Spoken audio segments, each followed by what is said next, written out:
Bienvenidos. El tiempo maya es circular, avanza hacia adelante y hacia atrás simultáneamente. Nunca termina, lo conforman ciclos que han existido siempre y que seguirán existiendo eternamente. Es el respirar de Hunabku, el respirar de Dios. Esos ciclos también los tenemos nosotros internamente para permitir la transformación de nuestra mente y la evolución de nuestra civilización hacia la armonía. En este programa veremos algunos sistemas humanos que se transformarán para pasar del miedo al amor y los sentidos que desarrollaremos en esta transición. La primera profecía muestra al universo como un proceso de ciclos eternos a distintas escalas, a nivel galáctico con ciclos de 26.000 años y a nivel personal con vidas de 70 años, que se viven inscritas en esos ciclos mayores. La primera profecía anuncia el final del presente ciclo.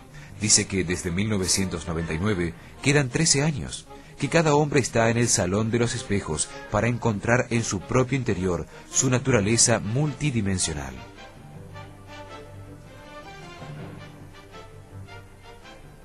Dice que nuestro Sol gira alrededor de Alcíone, el Sol central de las Pléyades, y que ambos sistemas giran alrededor del corazón y la mente de Hunabku en el centro de la galaxia, en un giro que dura 200 millones de años. Los mayas, con la primera profecía, quieren abrir la mente del hombre a la galaxia. Dejan codificado en su calendario la fecha clave para la transformación definitiva, el sábado 22 de diciembre del año 2012. Los mayas no hablan del fin del mundo. Es más, específicamente dicen que todo se transforma, que lo único que permanece es el espíritu en su viaje de evolución hacia niveles superiores. La segunda profecía dice que las respuestas a todo están en el interior del hombre, que su comportamiento determina su futuro. Afirma que la humanidad se encuentra en un momento de transición fundamental hacia una nueva manera de percibir el universo. Dice que la Tierra y el Sistema Solar están recibiendo un haz de luz, energía e información desde el centro de la galaxia. Que eso está provocando un aumento en la vibración del planeta y las ondas cerebrales y las células del hombre se están poniendo en resonancia, en equilibrio con la nueva frecuencia, ocasionando enormes cambios en su comportamiento. La segunda profecía muestra dos caminos. Uno de comprensión y tolerancia, el otro de miedo y destrucción. En ambos se aprenden las lecciones necesarias para la evolución de la conciencia. Somos nosotros los que debemos decidir cuál de los dos tomamos. Son el cielo y el infierno manifestados simultáneamente. Nos dice que la humanidad se dirige hacia una nueva época de armonía, que para llegar a ella tenemos que enfrentar nuestros grandes miedos y aceptar que las situaciones difíciles las vivimos para aprender de ellas. Conservando la paz en cualquier situación que vivamos, por difícil que sea, podremos mantener y aumentar nuestra energía interna, produciendo un estado de vibración alta y un estado de respeto por todo lo que existe. Las situaciones difíciles estarán en nuestras vidas mientras necesitemos aprender algo de ellas.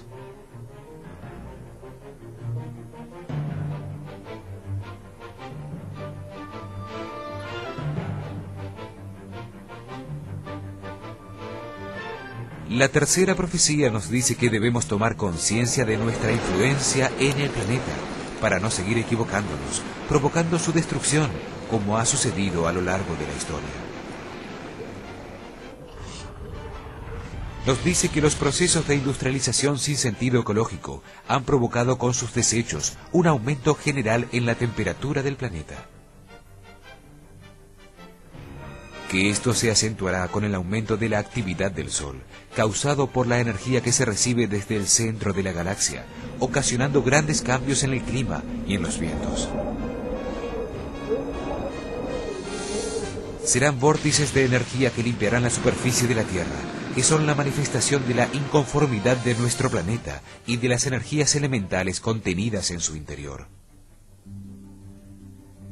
La cuarta profecía nos dice que el hombre debe terminar con su conducta depredadora para sincronizarse con los ritmos de la naturaleza y ajustarse a los cambios que llevarán a todo el universo a una era de armonía. Los mayas nos dicen que los cambios en el clima producirán el derretimiento de los polos, permitiendo así que la Tierra se limpie y reverdezca nuevamente, produciendo grandes cambios en la composición física de los continentes donde vivimos. Todas las profecías buscan un cambio en la mente del hombre, pues el universo está generando todos esos procesos para que la humanidad se expanda por la galaxia, comprendiendo su integridad fundamental con todo lo que existe. La quinta profecía dice que todos los sistemas basados en el miedo, sobre los que está fundamentada nuestra civilización, se transformarán simultáneamente con el planeta y el hombre para dar paso a una nueva realidad de armonía. El hombre está convencido de que el universo existe solo para él, que la humanidad es la única expresión de vida inteligente y por eso actúa como un depredador con todo lo que existe. Los sistemas fallarán para enfrentar al hombre consigo mismo, hacerlo ver la necesidad de reorganizar la sociedad y continuar en el camino de la evolución que nos llevará a comprender la creación. Examinemos el sistema económico que reglamenta, cuantifica y pone precio a las relaciones en el planeta. La economía del hombre contemporáneo está orientada por principios de agresión y defensa y es incompatible con un universo en armonía. Estados Unidos basó su economía en la fuerza militar, con un crecimiento central planificado que dio como resultado gran parte de los dispositivos tecnológicos que ahora utilizamos. La propulsión a chorro para el transporte aéreo, la red vial para el transporte vehicular, los sistemas de computación y almacenamiento de datos y comunicaciones, la biología molecular y los sistemas nucleares de producción, entre otros. Parece ser una economía libre y sin planificación central, debido a la competencia de bienes y servicios en el mercado y la distribución de artículos de consumo basados en la tecnología. La Unión Soviética, que también había centrado su economía en su enorme poderío militar, a la par de Estados Unidos, tenía un gran problema. El poder político de un individuo dentro del sistema era enorme comparado con su nivel de riqueza. Los oficiales tenían grandes recursos mientras estaban en el poder, pero al retirarse, su nivel de vida se deterioraba significativamente. Para evitar ese quiebre económico, los funcionarios salientes se corrompían.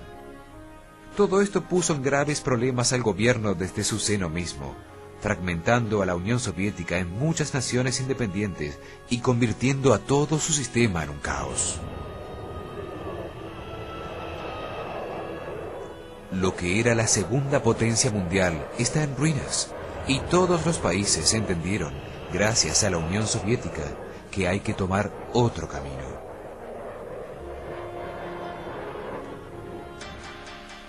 China también concentró su economía en su fuerza militar. Incluso sus fuerzas armadas producen artículos de consumo y tienen canales de distribución propios. Su economía logró evadir la crisis financiera porque no permitió que su moneda pudiera ser convertida libremente en dólares, poniéndola fuera del alcance de las especulaciones financieras. El hombre moderno está intentando aprovechar al máximo su dinero en el menor tiempo posible, sin importar qué tenga que hacer para lograrlo o cuáles sean sus repercusiones sobre el bienestar general. El eje Estados Unidos-Europa-Japón bajó con éxito sus costos de producción, aumentó sus utilidades y su nivel de ahorro y se encontró con enormes recursos financieros. decidieron aumentar sus mercados, repitiendo la estrategia empleada al final de la Segunda Guerra con Japón y Europa, inyectando masivamente dinero en las economías de Latinoamérica, India, Pakistán, el sureste de Asia, Corea y China. Los precios de las acciones subieron, asumiendo un crecimiento similar al de 1945, y una política de libre movimiento de bienes y capitales se implementó en todo el mundo. Invirtieron entonces enormes cantidades de recursos en miles de proyectos y acciones que no produjeron una expansión de la producción industrial, sino que solo buscaban la especulación financiera.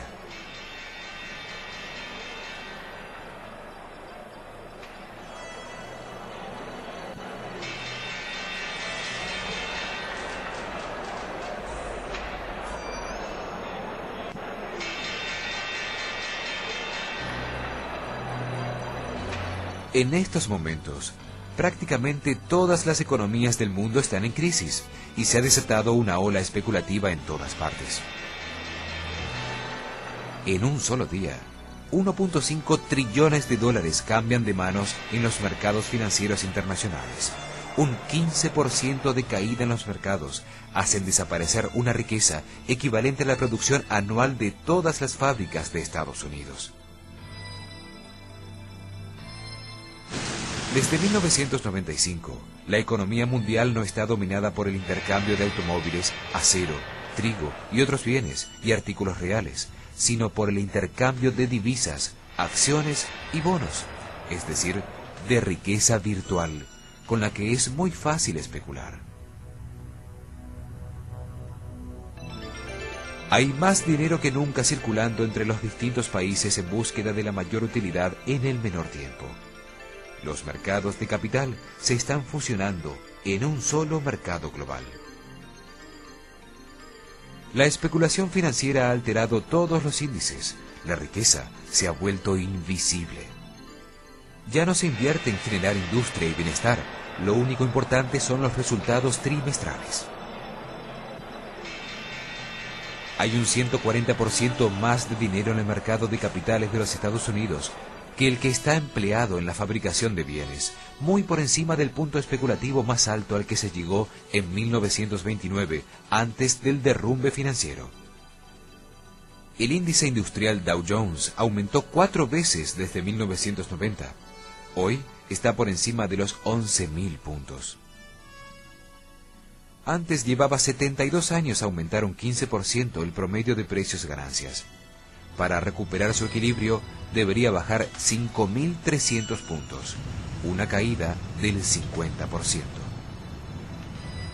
El New York Times informó que en los años 90, la deuda privada, particularmente la de los consumidores, aumentó a niveles récord y el ingreso anual solo lo hizo en $1.200, pasando de $35.745 a $37.000 en 1990.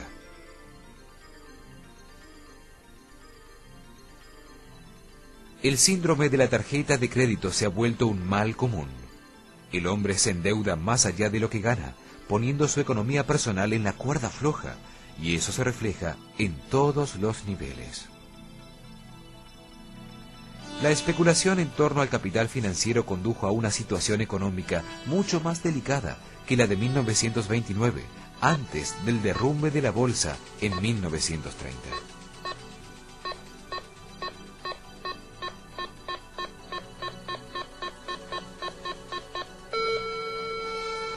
Casi todas las economías están en problemas, y los salvavidas gubernamentales con dinero de bancos que están al borde de la quiebra dificultan aún más todo este proceso.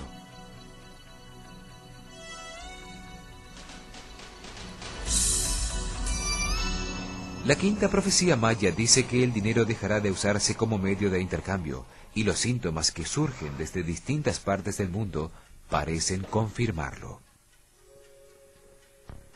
A lo largo de 1999, científicos de todos los países sospecharon que la delicada situación económica podría agravarse por el problema de las computadoras, llamado I2K.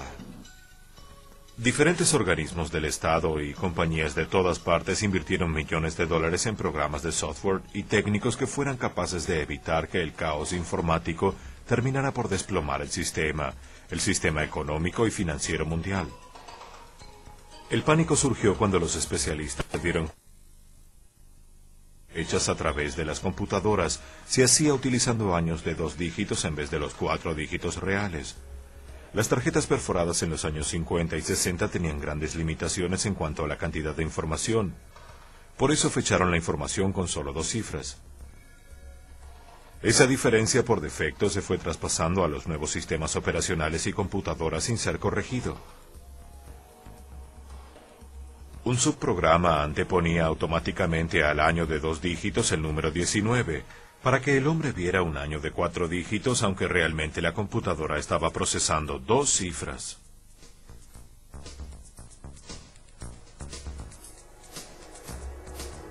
La transición de 1999 al 2000 haría que las computadoras a las que no se les hubiera corregido el problema regresaran al año 1900, con lo que todos los datos almacenados en sus archivos pasarían a ser posteriores a la fecha en que se encontraría la computadora, con lo cual todas las operaciones darían resultados equivocados. A pesar de las predicciones, la red informática sobrevivió al I2K. Aparentemente el nuevo año había comenzado sin problemas, pero en pocos meses un nuevo hecho amenazó con poner en jaque a todo el sistema informático.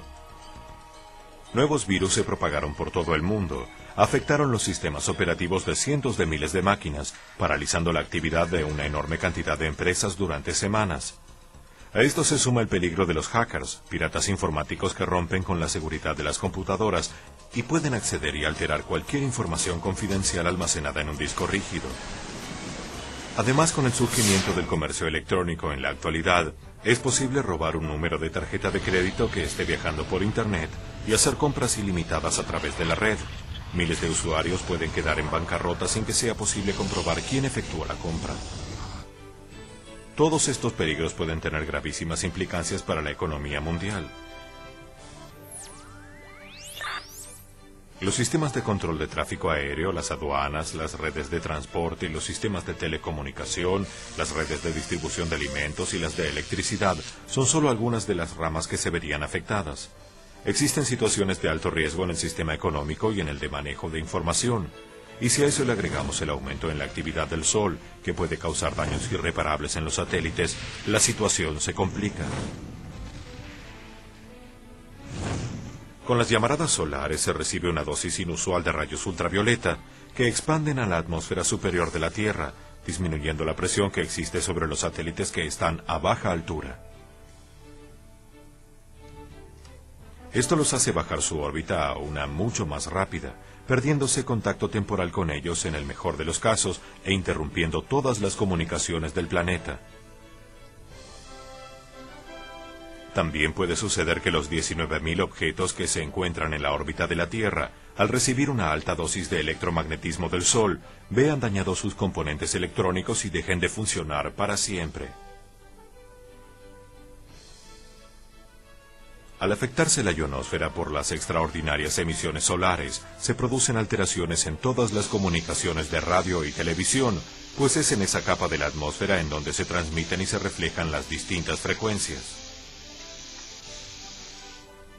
Tenemos entonces que la economía y las comunicaciones son sistemas muy frágiles e interconectados a todos los demás.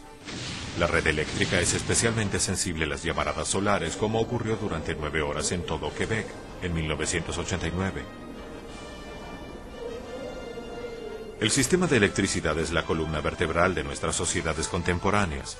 Si fallara, fallarían uno tras otro todos los demás sistemas, como fichas de dominó que caen consecutivamente. Se dice que un sistema es igual de fuerte al más débil de sus componentes o eslabones. Imaginemos cómo reaccionaría nuestra sociedad a todos estos sucesos simultáneos. La comida comenzaría a escasear, las comunicaciones serían imposibles, el tráfico enloquecería en todas las ciudades, la economía se paralizaría. La mayoría de la gente perdería la razón, comenzarían los desórdenes civiles que por la cantidad de gente involucrada desbordarían todas las expectativas y controles de los gobiernos.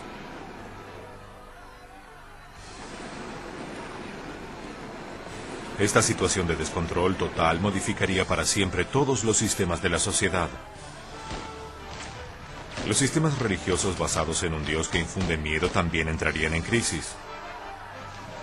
Surgiría un solo camino espiritual común para toda la humanidad, que terminará con todos los límites establecidos entre las distintas maneras de ver a Dios.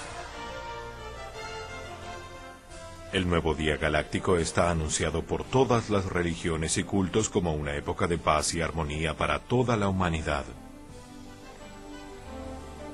Es claro entonces que todo lo que no produzca este resultado debe desaparecer o transformarse. La nueva época de luz no puede tener una humanidad basada en la economía militar de imposición de verdades por la fuerza.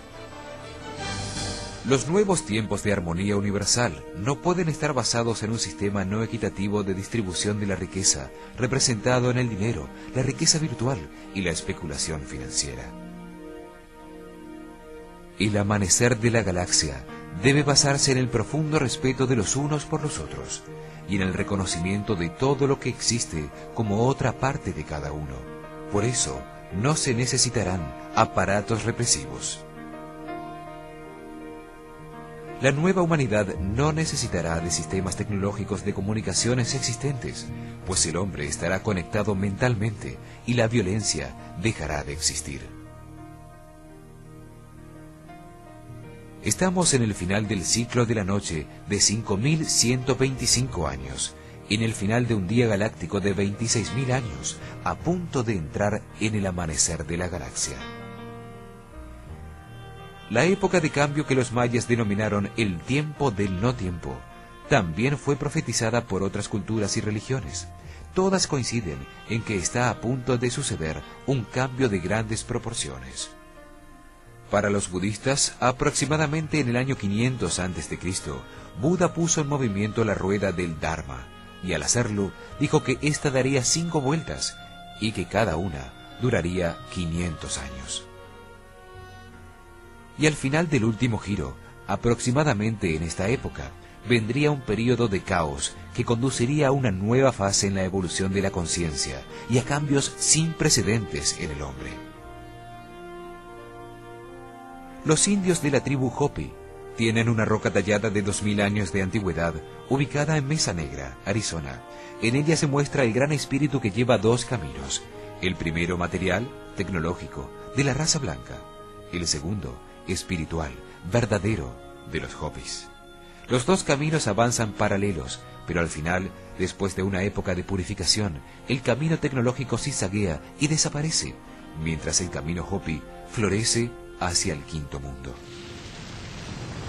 Sus sacerdotes vieron el final de este cuarto mundo a través del fuego, después de cumplidos 4 signos. Caminos de metal con caballos de acero, partes de la luna que se traerían a la tierra y la construcción por parte del hombre de una casa que flotará en el cielo.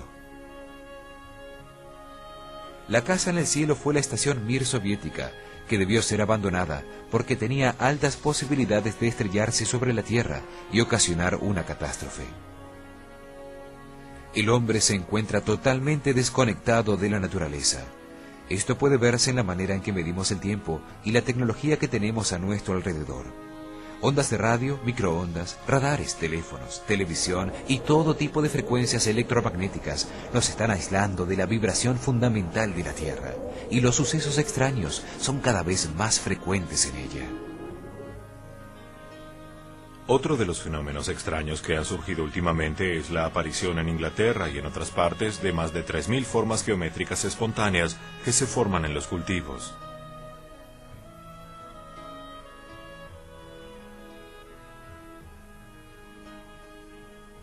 Sobre estas formas apareció en la televisión hace algunos años un programa en el que 2 británicos llamados Doug y Dave afirmaron que ellos los habían hecho para obtener la atención de todo el mundo.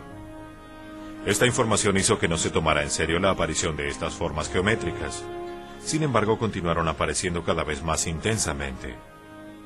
Desde abril de 1999 el fenómeno se ha disparado.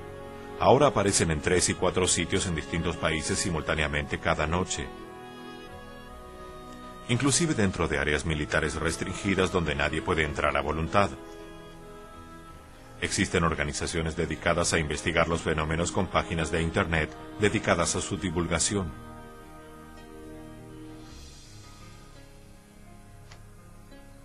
Lo curioso es que en distintos lugares donde las formas aparecieron el año pasado, ahora vuelven a aparecer iguales pero con la imagen negativa, es decir, donde antes las espigas estaban inclinadas, ahora crecen derechas, y viceversa. Estudios científicos han encontrado que todas las espigas o plantas que conforman el dibujo no mueren, sino que al contrario producen un 40% más de fruto que las no inclinadas. Otra cosa bastante curiosa es que aparecen alrededor de sitios sagrados y significativos como Stonehenge, Glastonbury y Avebury. Lo más sobresaliente es que las formas tienen unas medidas que se ajustan exactamente a las proporciones que se encuentran en los intervalos perfectos de la escala mayor musical, a la música de las esferas. Es bastante improbable que la proporción diatónica se obtenga por casualidad. Es probable que la naturaleza se esté manifestando en formas incomprensibles para nosotros. Definitivamente algo está sucediendo. La transformación del mundo comienza con un cambio de la mentalidad de cada uno de nosotros, tomando conciencia de lo que sucede a nuestro alrededor y en nuestro propio interior. Solo así ese cambio se hará posible. El juego de la pelota se llamaba en maya Pok-ta-pok, por los sonidos que producía la pelota en su rebote por las paredes del campo. El campo de juego era un templo donde se realizaba una actividad sagrada para pedir la aparición de la lluvia. Allí se seguían los movimientos del sol, representado por una pelota de elástico caucho. El caucho, un látex o savia lechosa extraído del olquaitl o árbol del hule, al secarse en unos recipientes circulares hechos con la corteza de las calabazas, los quicayi, formaba la pelota. El caucho era un material sagrado para los mayas, representaba la sangre de la naturaleza, su elasticidad y su movimiento palpitante. Con él untaban papeles que quemaban como ofrenda a las distintas esencias. A la lluvia, al viento, a la madre tierra y sobre todo a Kinich Ahau, el sol dador de la vida. En el juego se pedía por la fructificación de la naturaleza, que solo se podía dar con la lluvia que traía Chak, la esencia de la lluvia. La superficie de juego tenía forma de H, y en su centro tenía 2 muros en forma de talud, en los que la pelota rebotaba hacia los jugadores en el centro y los extremos de la cancha. En Chichén Itzá, el campo de juego de pelota era ceremonial, por eso su tamaño es gigantesco. Mide 170 metros por 35 y estaba orientado también en posición 17 grados noreste, como la pirámide de Kukulcán. En el centro de los muros laterales hay unos bajorrelieves en piedra. Son 13 personajes de pie, representan los 13 movimientos que realiza el sol, desde que sale hasta que se oculta. En el centro hay un personaje sin cabeza, y de su cuello salen 7 serpientes de cascabel. Esto simbolizaba el momento cuando más fuertemente se recibe la energía del sol, al mediodía, en los 7 puntos que conectan al hombre con el cielo, los chakras.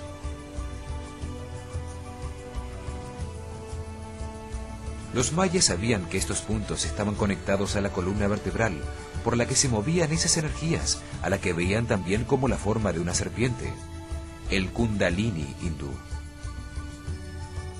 En estos puntos se encuentran los sistemas glandulares que transforman las energías sutiles del universo en las sustancias que necesitan los órganos del cuerpo para funcionar adecuadamente. El personaje también lleva una rama de flores y frutos que representan la vida y la fertilidad que se obtienen del sol. En su mano izquierda lleva su propia cabeza, representando así el dominio de la mente y del ego paso necesario para trascender. Se ha pretendido decir, por este bajorrelieve, que los mayas cortaban las cabezas de los jugadores que perdían. Nada más infundado en una civilización basada en el amor. Simplemente no se entendió su significado real. Lo mismo sucede con otros bajorrelieves que muestran a un hombre con el brazo levantado, con un corazón en la mano, dirigiéndose hacia Hunabku. Estas imágenes deben ser interpretadas como símbolos, como parábolas, como una representación de su relación con Dios.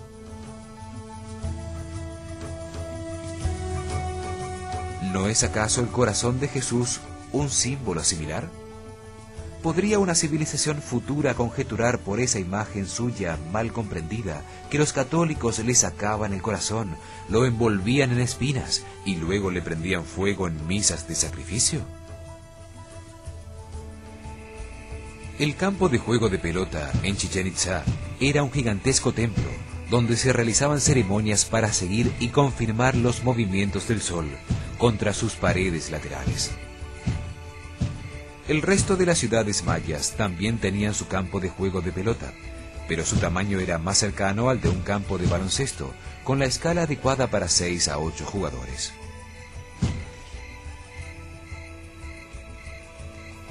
Los contendientes portaban un cinturón de cuero de venado, el maxtle, para protegerse las caderas.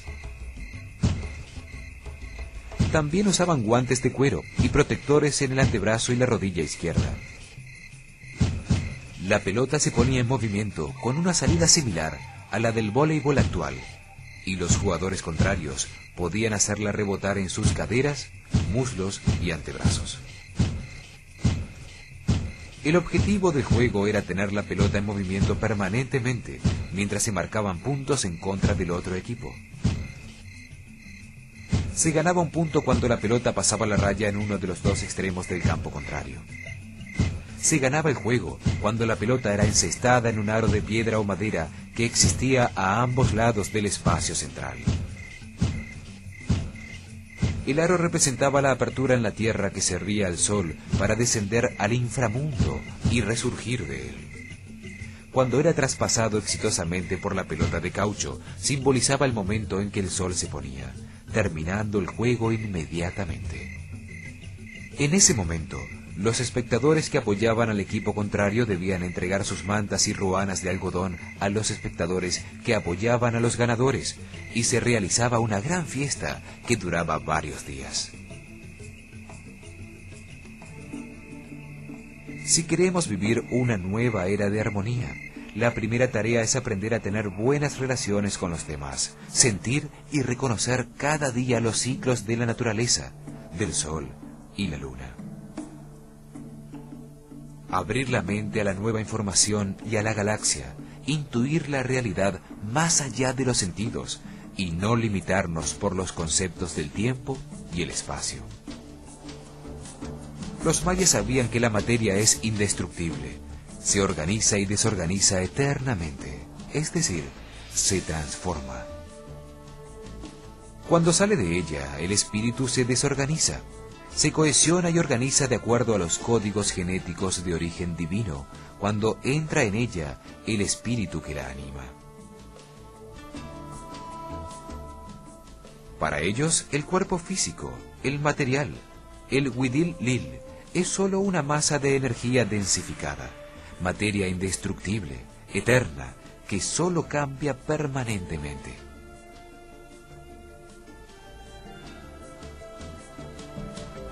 Se organiza gracias a lo que nosotros llamamos ahora el ADN, o ácido desoxirribonucleico, que ellos veían como una información codificada originada en Hunabku, en Dios.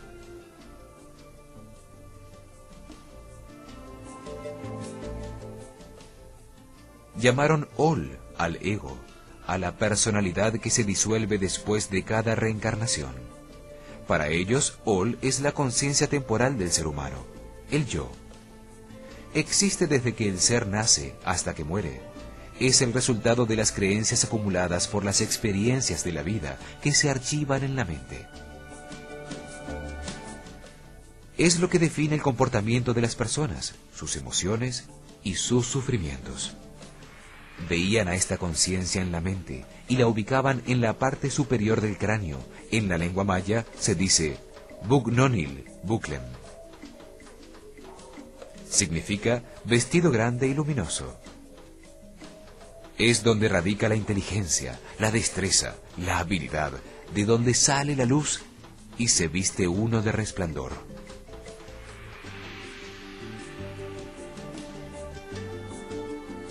Allí se almacenan las creencias, la cultura y las costumbres que determinan la estructura social y el comportamiento de todos los hombres.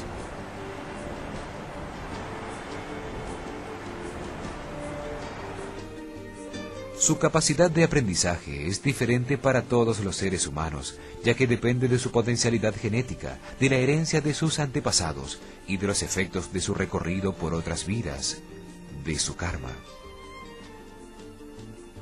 Karma se entiende como el destino trazado de las experiencias que el hombre debe vivir para completar su aprendizaje en esta vida, la parte difícil de lo que vivimos. Ellos creían que el Ol, el ego o la mente, estaba en una dimensión más arriba que la tercera dimensión, en la que se encuentra nuestro cuerpo físico. Para los mayas, la materia se organiza, se teje en el tiempo gracias a la información divina para contener en su interior al hombre, cuyo propósito es servir de vehículo de evolución al espíritu.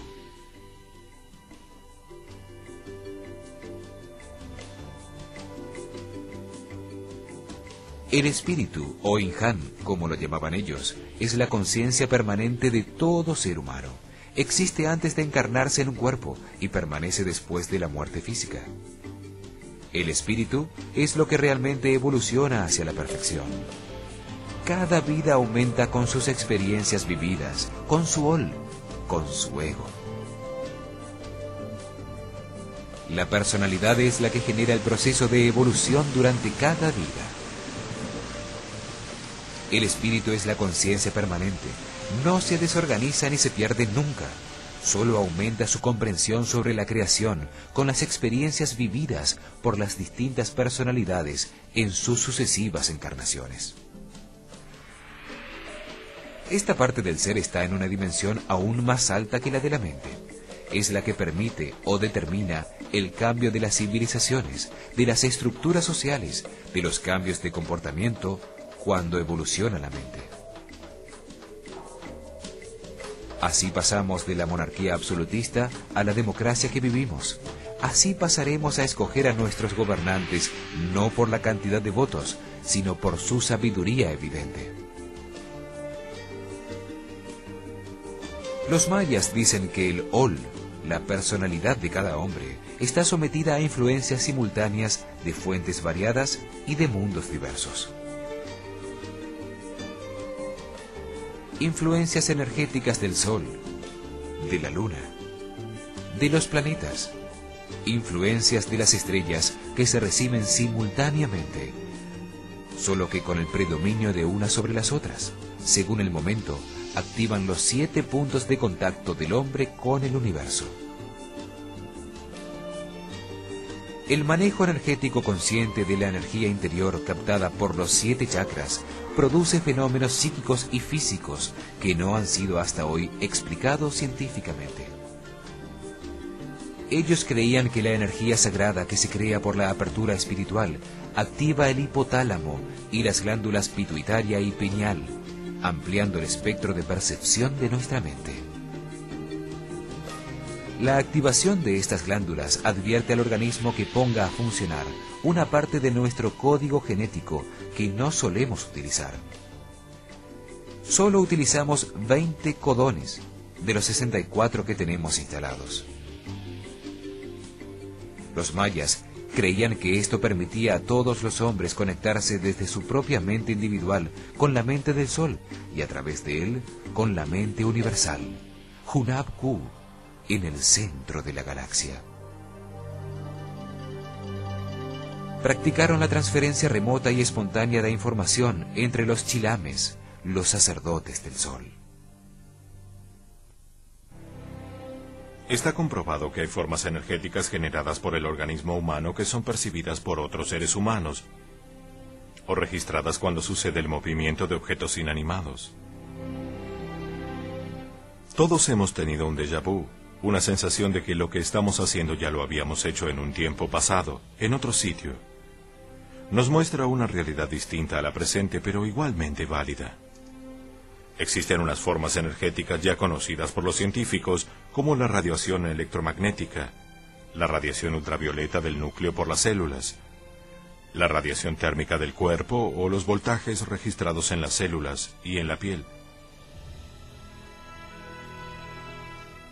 Hoy hemos comprobado la existencia de la telepatía o transferencia de información entre seres humanos por medios distintos a los normales, de voz y señas. Un ser humano transmite o induce la información y otro la percibe. Los chilames mayas realizaban curaciones energéticas convirtiéndose en transformadores de la energía del sol.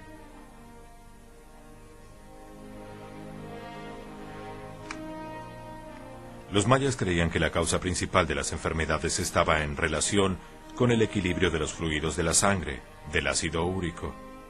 Creían que las sustancias tóxicas de este ácido estaban influidas por la luna. Descubrieron que su eliminación sigue los ritmos de la fase de la luna. En luna nueva la sangre tiene muy poco ácido úrico. En luna llena tiende a cristalizarse y envenena la sangre. Ellos utilizaban la influencia magnética de la luna para curar. Durante la luna creciente cortaban una ceiba, su árbol sagrado, al que llamaban Simanchen, y con él hacían tablas. El momento del corte era muy importante para que la savia estuviera sana y pura, pues sabían que conducía fuerzas positivas y negativas de características electromagnéticas. Dejaban la tabla sobre la Tierra en dirección norte-sur, expuesta a la luz durante un mes lunar, magnetizándola. Sobre ella acostaban al paciente. Si querían sacar fluidos tóxicos del organismo, colocaban su cabeza en dirección sur. Si querían atraer las energías hacia el interior del cuerpo, colocaban la cabeza en dirección norte.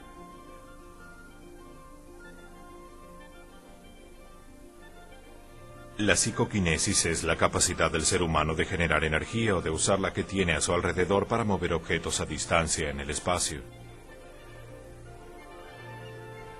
Se han comprobado efectos de flexión y fractura de la materia a distancia como los realizados por Uli Heller y Seki Guchi-Jun. La puerta para convertirnos en seres multidimensionales ya está abierta. Jesús fue uno de los que la utilizó y nos dejó un mensaje en el que dijo que nosotros haríamos proezas iguales o mayores que las que él había realizado. El Códice de los Chilames, uno de los cuales fue Chumayel, habla sobre la clarividencia o el conocimiento remoto de acontecimientos de nuestra época, de fenómenos o eventos de tiempos futuros como la predicción de la llegada de Cortés. Los mayas sabían que el universo existe gracias a la polaridad, dos fases contrarias, una positiva y la otra negativa, que conforman la eterna dualidad. La llamaban Omeyotl. Esta polaridad se manifiesta en el día y en la noche, una fase activa y una pasiva. Llamaban Jia a la fase positiva, a la claridad del sol, la actividad, lo masculino, el verano, el cielo, el calor. Llamaban Hyu a la fase negativa, a la sombra u oscuridad, el reposo, la luna, la femineidad, el invierno, las nubes, la lluvia y el frío.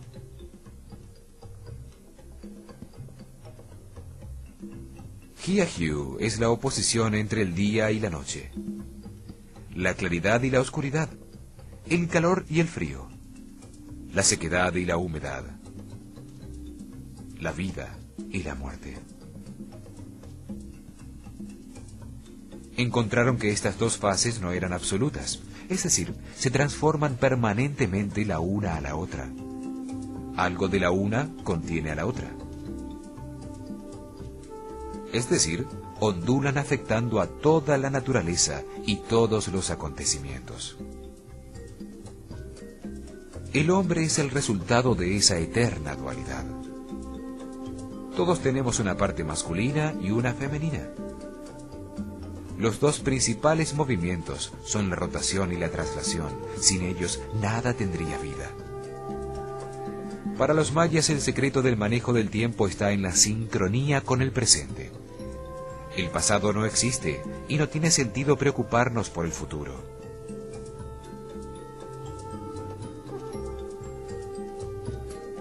Para ser felices, debemos localizarnos en el tiempo presente. Este se encuentra en el centro del símbolo del infinito, el número 8. Atrás, la vuelta de su pasado. Adelante, el círculo de su futuro. Estos círculos están siempre en movimiento. Representan estados mentales que convergen en el punto de cruce, en el presente. La mayoría del tiempo no estamos sincronizados con el presente, sino preocupados por el futuro, o añorando o evocando el pasado, tiempos que realmente no existen. En nuestro próximo programa veremos la sexta profecía. Habla de la transición final de este ciclo al siguiente, al amanecer de la galaxia. Predice la aparición de un cometa que producirá grandes cambios físicos en nuestro planeta. Acompáñenos en su canal Caracol.